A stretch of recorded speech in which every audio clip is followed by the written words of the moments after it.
Pergunte para o seu irmão assim: você conhece o Deus o qual você veio adorar nessa manhã?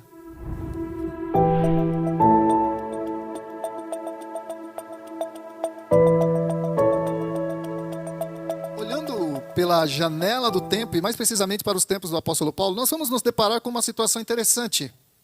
Paulo, quando esteve ali em Atenas, na sua jornada missionária, ele se deparou com fatos, no mínimo, bizarros ali, estranhos, porque ele percebeu que naquela cidade havia muita religiosidade, havia muitas divindades sendo cultuadas. E historiadores afirmam, amados, que na época de Paulo já existia, era mais fácil encontrar um Deus do que um ser humano, de tantos altares que ali existiam. Então, o povo ateniense era um povo extremamente religioso. O povo ateniense era um povo extremamente devoto do sobrenatural. Por quê? Porque nós fomos criados, queridos, para adorar alguém. Você sabia disso? Nós fomos gerados para adorar alguém.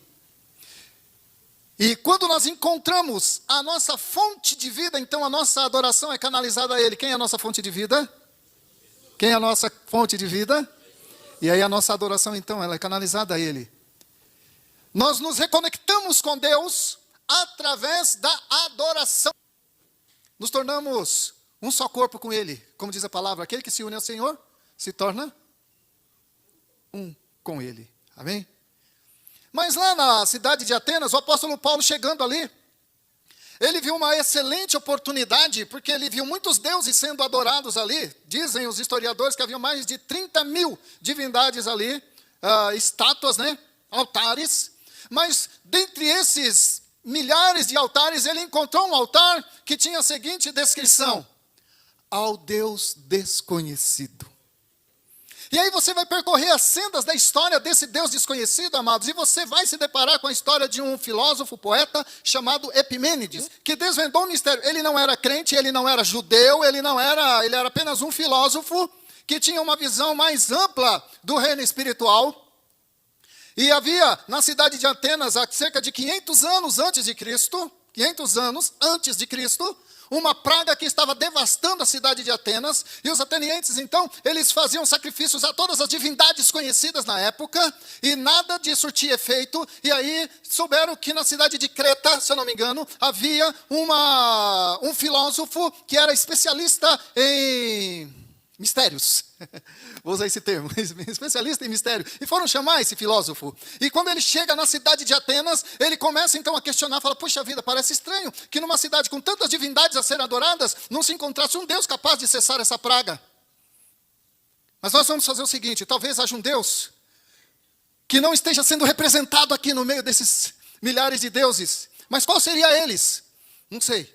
Bom, e aí tem todo um desdobramento, amado, que se você for lá no Google, você vai entender o restante da história. Era uma história super interessante, que é a origem desse altar ao Deus desconhecido. Mas eu quero me ater a outras questões. Então o apóstolo Paulo, cerca de 500 anos depois, após a ressurreição de Jesus, ele chega em Atenas e ele se depara com esse altar que tem 500 anos de idade, ao Deus desconhecido, e o apóstolo Paulo então aponta para esse Deus e ele diz: olha, esse Deus que vocês adoram sem conhecer, é justamente o Deus sobre o qual eu estou pregando, o Deus que eu estou falando, que ele não é servido por mãos humanas, ele não pode ser representado por imagens. E aí o apóstolo Paulo então, ele começa a falar sobre esse Deus, e, bom, nós vamos estar explorando um pouquinho esse fato. Atos, capítulo 17, versículos 22 a 31, é um texto um pouco longo, mas eu preciso dele para a gente poder estar nos situando aqui no tempo e na história e no desfecho da história. Amém? Diz assim: então Paulo, levantando-se no meio do Areópago, disse: senhores atenienses, em tudo vos vejo acentuadamente religiosos. Porque passando e observando os objetos de vosso culto, encontrei também um altar no qual estava inscrito: ao Deus desconhecido. Pois este que adorais sem conhecer é precisamente aquele que eu vos anuncio. O Deus que fez o mundo e tudo que nele existe, sendo ele Senhor do céu e da terra. Não habita em santuários feitos por mãos humanas, e nem é servido por mãos humanas, como se alguma coisa precisasse. Pois ele mesmo é quem a todos dá vida, respiração e tudo mais. De um só fez toda a raça humana para habitar sobre toda a face da terra, havendo fixados os tempos previamente estabelecidos e os limites da sua habitação, para buscarem a Deus, se porventura tateando o possam achar. Bem que não está distante de cada um de nós, pois nele vivemos e nos movemos, e existimos, como alguns dos vossos poetas têm dito, porque dele também somos geração. Sendo, pois, geração de Deus, não devemos pensar que a divindade é semelhante a ouro ou prata, ou a pedras trabalhados pela arte e imaginação do homem. Ora, não levou Deus em conta os tempos da ignorância. Agora, porém, notifica aos homens que todos, em toda parte, se arrependam, porquanto estabeleceu um dia em que há de julgar o mundo com justiça, por meio de um varão que destinou e acreditou diante de todos, ressuscitando-o dentre os mortos. Aqui o apóstolo Paulo ele faz uma pregação eloquente que para nós faz todo sentido, não é verdade, amados? Dentro do nosso contexto cristão, essa palavra de apóstolo Paulo, a gente diz, poxa, se eu estivesse lá, na metade do discurso dele, eu já ia levantar a mão e falar, eu quero esse Deus. Mas acontece, amado, que o contexto da época do apóstolo Paulo era outro. Primeiro, eles não acreditavam na ressurreição. Segundo, se existisse uma ressurreição, não era bem-vinda, porque para eles a morte era a libertação do corpo.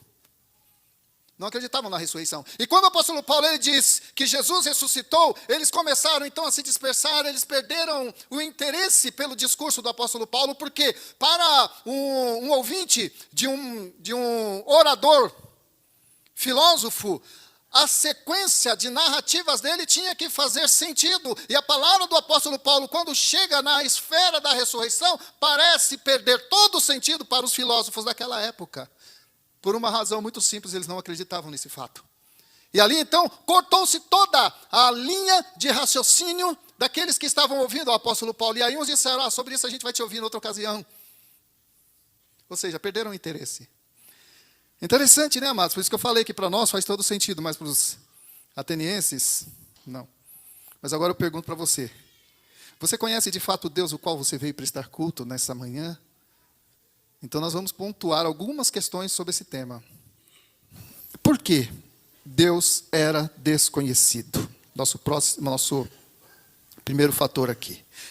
Como eu já falei, né, que consta nos anais da história dos atenienses que eles prestavam culto a centenas de deuses. Portanto, era um povo altamente idólatra e a ponto de chamar a atenção de Paulo, né?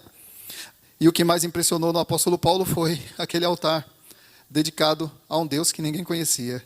Interessante, né? Você fazer um altar ali a um Deus que sequer eles sabiam o nome.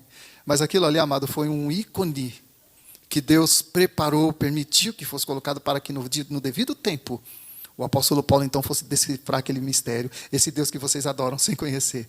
É esse do qual eu estou pregando, qual eu estou falando. Né? É possível adorar um Deus desconhecido? Os atenienses adoravam. Mas aqui, amados, tem um problema que eu quero discorrer com você. Por isso que eu perguntei para você, se você conhece o Deus qual você veio adorar nessa manhã. Com certeza, se tratava de um Deus que no passado entrou para a história de Atenas por ter realizado grandes feitos, mas que ninguém sabia o seu nome. E ali, enfim, estava um altar dedicado a esse Deus. Na minha percepção, aquele altar era um sinal de que o verdadeiro Deus queria se manifestar naquela geração em Atenas. O que, coincidência ou não, aconteceu após a ressurreição de Jesus, o que nos leva ao próximo ponto. Uma revelação rejeitada. Como tudo que é novo traz dúvidas, traz insegurança e suscita oposições em relação ao Deus desconhecido, não foi diferente. Os atenienses decidiram que tudo continuasse do jeito que estava. Deus continuaria desconhecido. Olha só o desfecho da história. Atos 17, a continuação. Atos 17, 32 a 34. A continuação da história lá dos atenienses. Quando ouviram falar de ressurreição dos mortos, uns escarneceram e outros disseram, a respeito disso te ouviremos numa outra ocasião. A essa altura, Paulo se retirou do meio deles. Houve, porém, alguns homens que se agregaram a ele e creram. Entre eles estava Dionísio, o aeropagista, uma mulher chamada Damaris, e com eles outros mais. Ou seja, pouca gente, né? O apóstolo Paulo não conseguiu fundar a igreja ali em Atenas. Amados, Os atenienses, eles estavam tão acostumados com uma religiosidade interna de centenas de deuses, que se recusaram a crer no único Deus verdadeiro, ou seja, uma religião cômoda, uma religião que não te confronta, uma religião que está nos moldes da tua cabeça. É muito fácil a gente crer em um Deus que se enquadra dentro da nossa concepção, das nossas expectativas, um Deus que corresponde às nossas expectativas, mas Deus, ele não está aqui para corresponder às suas expectativas, pelo contrário, é você que tem que corresponder às expectativas dele. Você pode até ter expectativas sobre Deus, mas talvez você se frustre com elas. Agora, o importante, amado, é que você saiba quais são as expectativas que ele tem em relação a você. Temos que mudar essa coisa. Os atenienses, eles adoravam um Deus que eles podiam imaginar, um Deus que eles podiam fazer do jeito que eles bem entendiam. Rituais elaborados pelos homens, pela mente humana, para fazer daqueles deuses, daquelas divindades, algo significativo para eles. Mas o Deus verdadeiro, o Deus que criou os céus e a terra, não era interessante para eles, sabe por quê? Porque um Deus invisível não cabia dentro da mente deles. Era desconhecido para eles. Eles não entendiam que aquele Jesus que o apóstolo Paulo estava pregando, que morreu, venceu a morte e ressuscitou dentre os mortos, ele não entendia que era possível esse Deus se fazer carne e viver entre nós, que esse Deus vencesse a morte. Isso para aqueles atenienses, amados, era duro demais. E ali então não puderam ser salvos, porque o Deus pregado pelo apóstolo Paulo não cabia dentro da mente deles. Mas cabe na sua, amém? Eles preferiram continuar presos na gaiola de uma religião do que crer num Deus até então desconhecido. Mas e você? Em quem você tem crido? Tem um hino do cantor cristão, não sei quantos conhecem, que tem um refrão assim: eu sei em quem tenho crido, estou bem certo que é poderoso para guardar o meu tesouro até o dia final. Pouca gente conhece aqui, só eu e a pastora. Só crente raiz conhece, né? Glória a Deus. Então, amados, nosso próximo ponto: você conhece o Deus no qual você crê? Nós, de fato, conhecemos o Deus que para os gregos era desconhecido? Essa pergunta levanta um questionamento muito sério para nós dessa geração, amados. Analise comigo. Agora vai ser uma alfinetada para nós aqui, tá? Se os gregos adoravam vários deuses, hoje nós, em contrapartida, adoramos um só Deus, porém, em várias versões diferentes. Daí, tantas igrejas evangélicas, é claro que aí se faz jus ao antigo adágio que diz, né, que Deus escreve certo por linhas tortas, né? E ele usa as diversidades, a multiplicidade de denominações, ainda que uma bate palma, a outra não bate, uma subia, a outra não subia, uma é pintada de preto, a outra não é. E cada igreja com a sua característica, e cada um com a sua versão do mesmo Deus, e temos todos a mesma Bíblia, em versões diferentes, mas com conteúdo único. No entanto, cada um com a sua versão de Deus, razão pela qual muitas vezes a gente se vê se degladiando, até inclusive na televisão, né? Para vergonha nossa. Então, amados, nós não estamos tão distante da realidade dos atenienses. O problema deles era adorar vários deuses. O problema nosso é adorar o mesmo Deus em várias versões. Ter a mesma Bíblia com várias interpretações. E hoje, onde a verdade é relativizada, nós pegamos textos bíblicos e reinterpretamos esses textos bíblicos, nós damos uma interpretação conforme a nossa conveniência. E nós definimos assim: poxa, Deus é amor, então é natural que pessoas do mesmo sexo se casem, afinal elas se amam. E nos esquecemos de que existe um padrão. Deus é amor, mas Ele é justiça também. E não existe amor se não houver justiça, pastora. O amor é justo. O amor, a característica do amor, querido, é evocar a justiça, porque senão não é amor. É outra coisa. É um sentimento irresponsável. Qual é o pai ou mãe que não disciplina o filho quando ele erra? E a Bíblia fala: se você está sem disciplina, então você não é filho, você é bastardo. Quantos aqui já foram disciplinados pelo Senhor? Ah, então você é filho. Talvez alguns não tenham sido disciplinados porque não precisou, né? Então é filho também. Mas, amado, se você está sem correção, se você peca continuamente e as coisas vão seguindo, tal, corre-se o risco de você não pertencer à família e achar que pertence. Porque a Bíblia diz que nem todos aqueles que dizem que são filhos são de fato filhos. Né? Porque se estáis sem correção, não são filhos, são bastardos. Dura esse discurso, né, amados? Mas olha só. João capítulo 4, versículos 19 a 24. Jesus ele vai se deparar com uma mulher agora em Samaria, uma mulher samaritana. E o contexto é muito parecido. Olha lá. João capítulo 4, 19 a 24, que diz assim. A mulher diz para Jesus, né, depois de uma indagação de Jesus, ela disse assim para ele: Senhor, vejo que tu és profeta. Nossos pais adoravam neste monte, vós, entretanto, dizeis que é em Jerusalém que se deve adorar. Disse-lhe Jesus: mulher, podes crer-me que vem a hora, quando nem nesse monte nem em Jerusalém adorareis ao Pai. Vós adorais o que não conheceis. É possível adorar a quem não conhece, é ou não é?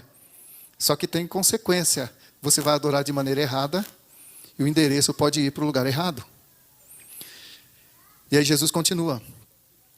Vós adorais, né, o que não conheceis, nós adoramos o que conhecemos, porque a salvação vem dos judeus. Mas vem a hora, e já chegou, em que os verdadeiros adoradores adorarão o Pai em espírito e em espírito e em? Porque são esses que o Pai procura para seus adoradores. Deus é espírito, e importa que os seus adoradores o adorem em espírito e em verdade. Quando fala aqui que Deus procura esses para adoradores, é porque um genuíno adorador não se encontra com facilidade. Deus procura. Ele já te achou? Ele já te encontrou? Então diga assim: Senhor, eis-me aqui. Eu quero ser esse adorador que adora em espírito e em verdade, independente da circunstância, independente da localidade, independente do cenário político, sei lá. Eu quero ser um adorador em todo o tempo. Amém? Agora, amados, parece que os samaritanos incorriam no mesmo erro dos atenienses. Adoraram um Deus que sequer conheciam. O que nos leva a uma conclusão muito importante que nós vamos abordar agora. Endereço errado. Não sei se você já enviou alguma correspondência e depois retornou, aí lá, endereço errado, o endereço não foi encontrado, endereço não encontrado, olha só que interessante. Quando não se sabe quem é o Deus o qual se está adorando, a adoração pode estar indo para o endereço errado. A adoração pode até ser verdadeira, genuína, mas não está chegando ao destinatário certo. A sinceridade, a autenticidade na adoração, mas o Deus adorado, ele não está recebendo essa adoração, não porque ele não queira, mas porque não está indo para o endereço certo. E qual é o endereço de Deus? Ah, pastor, é o céu. Só que a palavra céu ela é muito genérica, né? Você sabe como é que se toca o coração de Deus? Nem precisa ser lá no céu. Pode ser aqui, na igreja, né? A sua adoração, ela tem que ter os elementos certos. Esse é o endereço. Não é avenida, como é que é o nome dessa rua aqui? Manguaçu, número tal, né? Esse é o endereço de Deus. De repente pode até ser no momento em que há um ajuntamento solene como esse, então o endereço de Deus é aqui. Porque aqui é uma reunião de adoração. Mas o dia que não tiver nada na igreja, aqui deixa de ser o endereço de repente é na tua casa. Né? O endereço, amado, é onde ele é conhecido, de fato e de verdade. Amém? Então, a adoração pode até ser genuína, verdadeira, mas se tiver com o destinatário errado, ela não vai chegar ao seu destinatário. E era isso que tanto Jesus como o apóstolo Paulo queriam ensinar. Devemos conhecer o Deus ao qual prestamos culto, sob o risco de que a nossa adoração não chegue ao endereço certo. Olha só o que diz em 1 Coríntios, capítulo 10, versículos 14 a 21. Portanto, meus amados, fujam da idolatria. Falo como a criteriosos. Julgai-vos mesmo que digo. Vós mesmos o que digo. Porventura o cálice da bênção que abençoamos não é a comunhão do sangue de Cristo? O pão que partimos não é a comunhão do corpo de Cristo? Porque nós, embora muitos, somos unicamente um pão, um só corpo, porque todos participamos de um único pão. Considerai o Israel segundo a carne. Não é certo que aqueles que se alimentam dos sacrifícios são participantes do altar? Que digo, pois? Que o sacrificado ao ídolo é alguma coisa? Ou que o próprio ídolo tem algum valor? Antes digo que as coisas que eles sacrificam é a demônios. Aí pensam que sacrificam a Deus. E não a Deus. E eu não quero que vos torneis associados aos demônios. Não podeis beber o cálice do Senhor e o cálice dos demônios. Não podeis ser participantes da mesa do Senhor e da mesa dos demônios. Queridos, eu acho necessário abrir um parênteses aqui. Talvez você diga, puxa, ainda bem que eu não sou idólatra, estou longe disso. Ainda bem que eu não sacrifico a demônios, estou longe disso. Mas eu vou falar uma coisa para você. Nós estamos vivendo uma geração de muita informação e pouco conhecimento. Alguém já disse que essa é a geração mais emburrecida da história. Você tem um celular, amados, que tem internet, né? Seu celular tem internet? Tem, a maioria hoje tem, né? Te conecta com o mundo ao seu redor, não é verdade? Isso é bom ou é ruim? É bom ou é ruim? Eu tenho saudade da época em que não existia isso. Você sabia? Sabe por quê? Eu tinha mais tempo para ler a Bíblia, pastora. Eu tinha mais tempo para visitar as pessoas. Eu tenho uma dificuldade tremenda de me ajustar a essa tecnologia que me afasta das pessoas que estão próximas e me aproxima das pessoas que estão distantes. Porque as redes sociais saem para isso. Aproxima você das pessoas que estão distantes e te afasta das pessoas que estão próximas. Às vezes você está lá na sua casa. Está lá a mãe, o pai, os filhos, mas cada um na sua redoma. É ou não é verdade? Estamos nos tornando cada vez mais individualistas. Não estou aqui dizendo que o celular, que as redes sociais são do diabo, nada disso. Mas eu estou dizendo, amados, que nós estamos, se nós não vigiarmos, caindo numa cilada. Numa cilada. Porque ao mesmo tempo em que a tecnologia te beneficia, se você não souber filtrá-la, ela vai ser prejudicial a você. E de repente isso pode ser um ídolo. Eu nem vou perguntar, para não constranger alguns irmãos. Mas olha só, há uns 20 anos atrás, pastora, se você perguntasse na igreja, quantos já leram a Bíblia pelo menos uma vez? Mais da metade da igreja levantava a mão. Mas se hoje você pergunta, quantos já leram a Bíblia? Hoje. Pelo menos uma única vez. Menos da metade. E numa geração que mais tem Bíblia, de várias versões, tem Bíblia no celular, Bíblia no computador, Bíblia na linguagem de ontem, na linguagem que ainda vai surgir, Bíblia para todo quanto é gosto, né, amados? Mas a geração que menos lê. Portanto, a geração menos informada teologicamente. Por que a gente vê tantos pastores pregando heresias e as igrejas enchendo de gente? Sabe por quê, amados? Nós perdemos a nossa capacidade de fazer como os bereanos. Precisamos de pessoas com DNA de bereanos para examinar dia a dia as escrituras, para ver se as coisas são de fato do jeito que estão pregando para nós. Mas se a gente não tem referência, se a gente não estuda as escrituras, amados, se a gente está mais informado com o que está acontecendo lá na Ucrânia ou lá no Senado, apesar que eu gosto muito de estar a par dessas notícias, mas, amados, se o que está rolando por aí afora é mais importante do que o recado de Deus para você, do que está acontecendo no céu, né? Então você está numa rota de afastamento daquele ao qual você veio cultuar nessa noite. É muito comum, amados, a gente sair do culto e no tempo paralelo ao culto estava acontecendo o jogo do Flamengo e Vasco. Você já pode imaginar qual é o assunto depois que termina o culto, não é verdade? Sim ou não? Que bênção foi a pregação, né? Não é isso não. E aí, como é que foi o jogo? Rapaz, você viu, o cara perdeu aquele gol. Tal. No final de um culto. Você pode me chamar de retrógrado, de radical, do que você quiser, amados, mas eu estou saindo de um culto, eu estou saindo de um ambiente santo, eu tenho que falar, puxa, que mensagem bonita, oh, que olha, foi impactante essa mensagem, mas termina o culto, você vai falar do jogo. Saiba dosar as coisas, tá? Não digo que isso é pecado, mas quando isso aí, amado, interfere na tua motivação, interfere no teu culto, às vezes você está lá, o pastor está demorando um pouco mais na mensagem, e o jogo, você quer pegar o finalzinho do jogo, aí você, oh, que culto que não acaba logo para pegar o jogo, amado. Você perdeu o momento da visitação, porque seu coração não estava ali. O corpo estava, mas o coração estava longe. Esse povo honra-me com os lábios. Oh, meu Deus.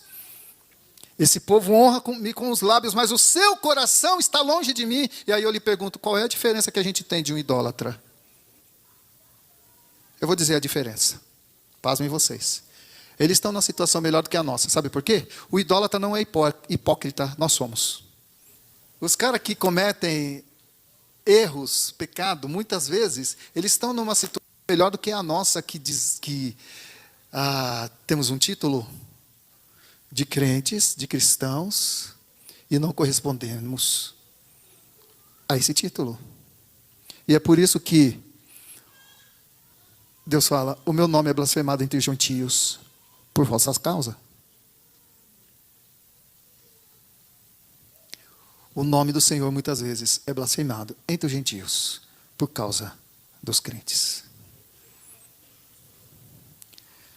Eu digo a isso, amados, porque hoje, nessa geração, nós estamos precisando urgentemente, de homens, mulheres, jovens, que defendam o Evangelho, mesmo que você seja chamado de careta, de antiquado, seja lá qual seja o adjetivo, amado. Mas que você tenha uma convicção no seu coração, do Deus o qual você serve. Mas parece que a gente está trocando também as coisas, né? A gente está chamando Deus de você.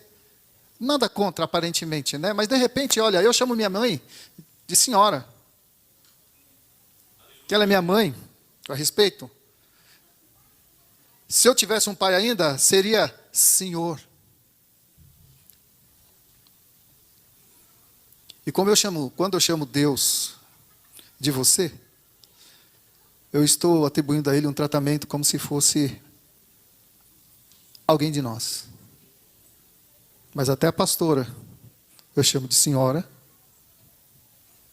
Nós não tratamos a pastora Sandra como, pastora, a senhora vai fazer visita? Não é? Hein?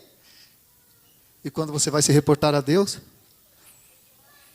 a Bíblia diz que todo olho o verá, que toda boca confessará que Jesus Cristo é.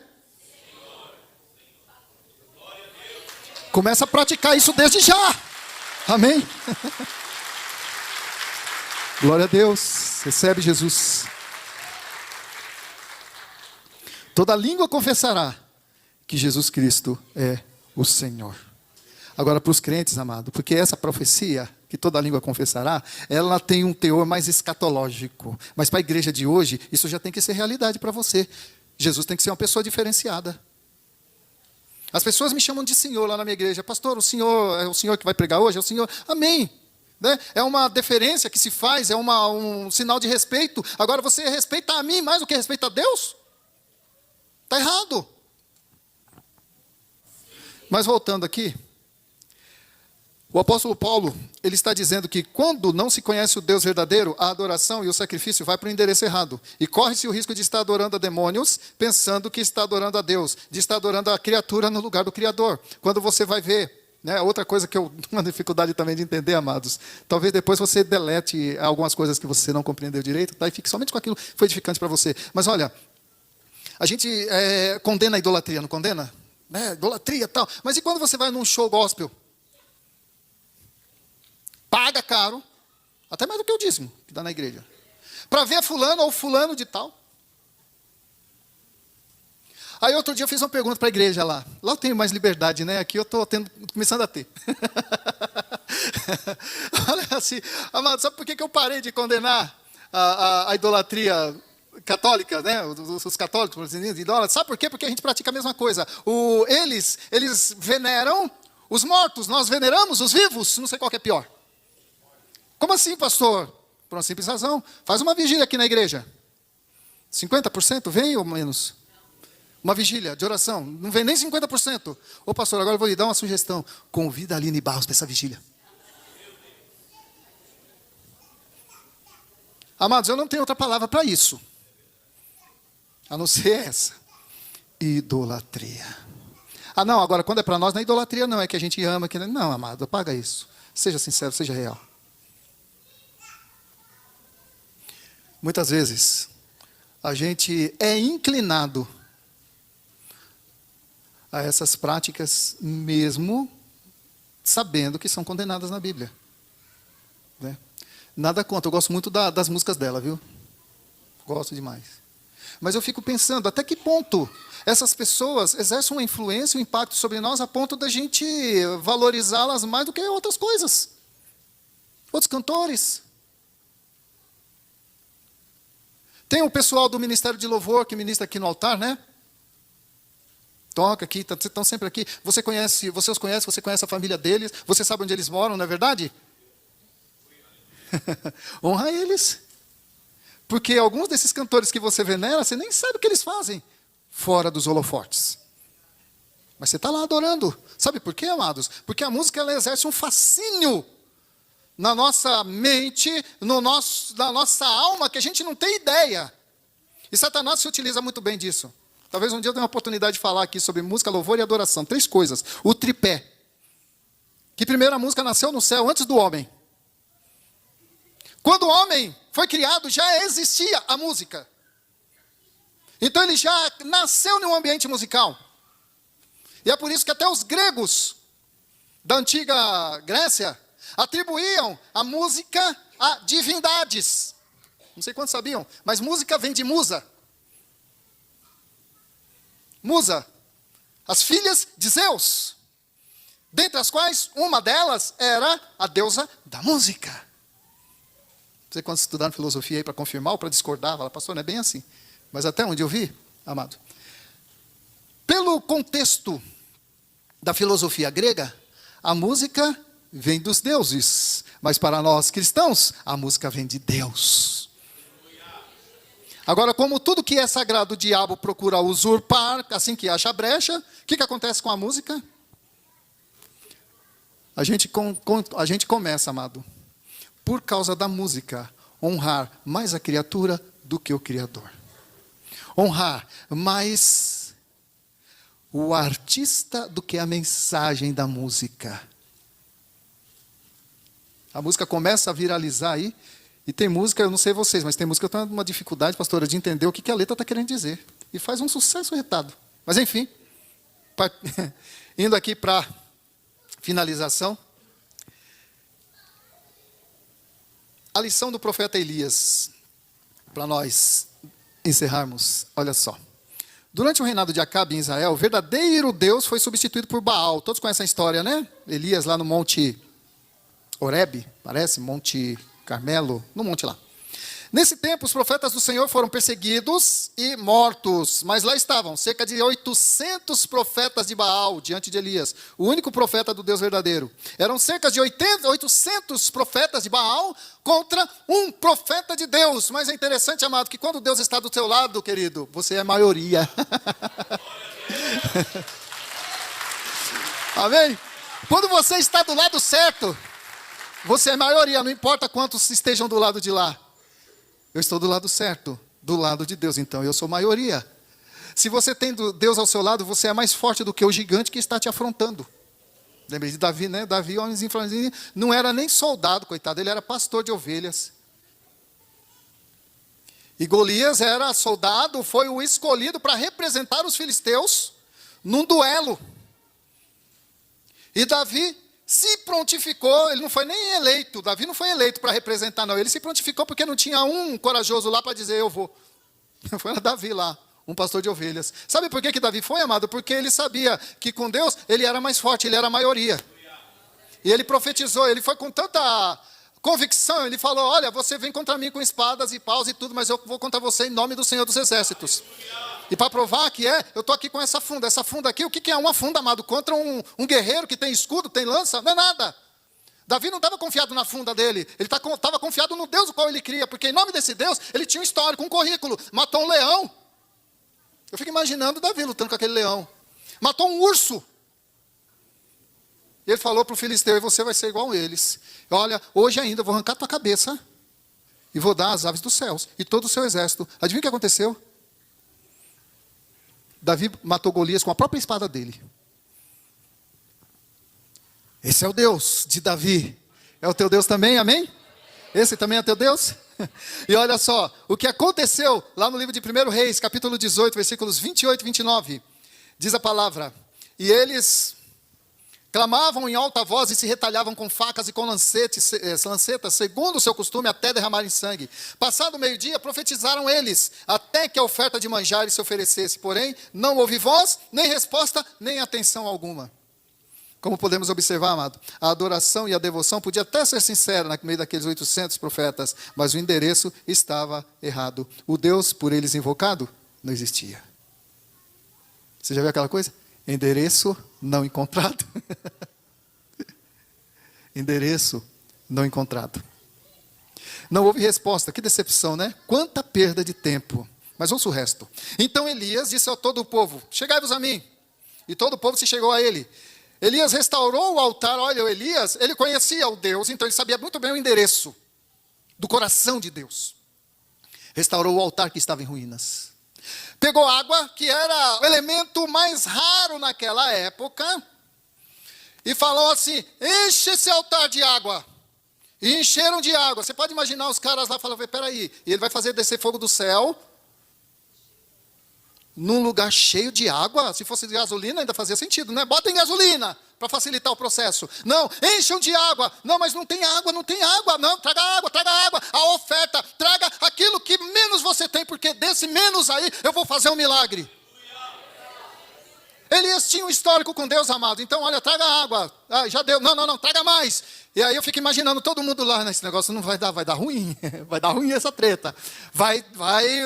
Elias vai sair envergonhado daí. Elias fez uma oração, amado. Não é daquelas que sai faísca do céu, não. Ele só fez menção: Deus de Abraão, Isaque e Jacó. Para não ter dúvida de que o Deus, o qual ele clamava, tinha um histórico com o povo dele. Não era Baal, Deus dos Sidônios. Nem Astarote, Deus dos fenícios, sei lá. Era o Deus de Abraão, Isaque e Jacó. E continuando aqui, aí ele tomou 12 pedras, segundo o número das tribos de Israel, das tribos dos filhos de Jacó, ao qual viera a palavra do Senhor dizendo: Israel será o teu nome. Com aquelas pedras edificou o altar em nome do Senhor, depois fez um rego em redor do altar, tão grande como para semear 2 medidas de sementes. Então armou a lenha, dividiu o novilho em pedaços e colocou sobre a penha e disse: enchei de água 4 cântaros e derramai sobre o holocausto e sobre a lenha. Disse ainda: façam de novo, e o fizeram. E disse mais: faça 3ª vez, e fizeram a 3ª vez. E olha só o que aconteceu. De maneira que a água corria ao redor do altar. Ele encheu também de água o rego. No devido tempo, para se apresentar a oferta de manjares, aproximou-se o profeta Elias e disse: ó Senhor, Deus de Abraão, de Isaque e de Israel, que era Jacó, né? Fique hoje sabido que tu és Deus em Israel, e que eu sou teu servo, e que segundo a tua palavra fiz todas essas coisas. Responde-me, Senhor. Responde-me para que este povo saiba que tu, Senhor, és Deus, e que a ti fizeste retroceder o coração deles. Então caiu o fogo do Senhor e consumiu o holocausto e a lenha e as pedras e a terra, e ainda lambeu a água que estava no rego. O que vendo todo o povo, caiu o rosto em terra e disse: o Senhor é Deus. O Senhor é Deus. Fique de pé, amado, e diga isso, proclame isso, para que seja ouvido nas regiões celestiais: o Senhor é Deus, o Senhor é Deus. Glória a Deus, aleluia. Louvado seja o nome do Senhor. Louvado seja o nome do Senhor. Pode se assentar mais um instante, amado, estou encerrando. Conclusão. E aí vem a outra pergunta: quem te garante que a tua oração está indo para o endereço certo? Quem te garante que a sua adoração está chegando ao Deus verdadeiro? Porque você se sente bem na igreja? Os ímpios também se sentem bem no seu ambiente de impiedade. Porque tudo está indo bem na sua vida? Eu conheço pessoas que são ateus, que tudo está indo bem na vida deles. Então quem é que te garante que a sua oração está chegando ao trono de Deus? Porque está todo mundo fazendo assim, ou seja, se está todo mundo fazendo, então é certo, né? Aquela coisa do senso comum, né? Nós somos diferenciados, amado. Nós vamos na contramão do mundo. Se você está no que todo mundo está fazendo, então reveja seus postulados, reveja suas convicções, porque você pode estar indo pelo caminho errado. Por uma razão interessante, Jesus diz que o caminho da salvação é? E são poucos, não são muitos. E o caminho da perdição é? E não são poucos. Amém?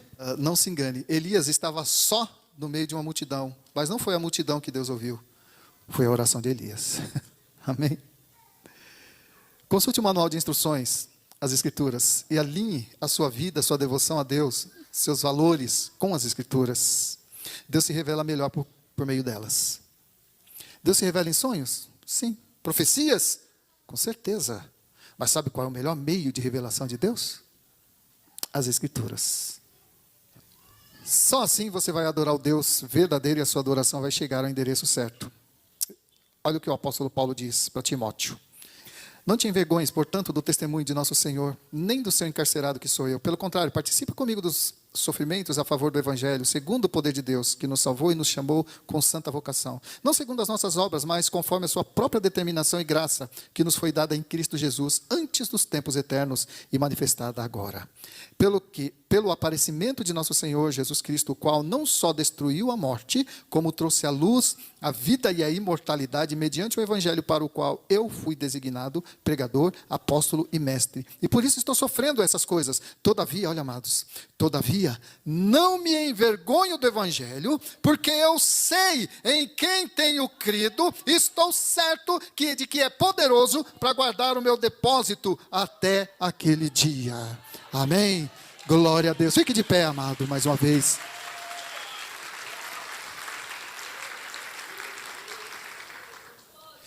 Eu sei, diz o apóstolo Paulo, em quem tenho crido. Às vezes a gente passa por situações difíceis, que a nossa fé é colocada em xeque. Você chora, eu costumo dizer, amado, crente morre, crente chora, crente perde o emprego, crente perde dinheiro, crente é assaltado e crente morre. Mas crente nunca perde a esperança, seja lá qual for a situação. O apóstolo Paulo diz para mim, o viver é Cristo, e o morrer? Pronto, fechou. Senhor Deus, obrigado, Senhor, por essa palavra. Obrigado, Senhor amado, por cada irmão e irmã que se fizeram presente nessa manhã de hoje, ó Pai. Sei que o Senhor trouxe as pessoas certas para ouvirem essa palavra, Pai. Que o Teu Santo Espírito esteja, Senhor amado, assentando agora tudo aquilo que foi dito nos seus corações, trazendo, Senhor, novidade de vida, trazendo, Senhor amado, santidade, convicção do seu chamado, ó Deus amado, em nome de Jesus, Pai, que essas palavras não fiquem perdidas no ar, não fiquem, ó Deus amado, apenas no campo da emoção, mas elas, ó Deus amado, sejam testificadas no espírito de cada um, ó Pai, para gerar vida, a vida de Deus em cada um de nós, em nome do Senhor Jesus. Amém. Amém, Jesus. Glória a Deus. Aleluia. Muito obrigada, meu pastor.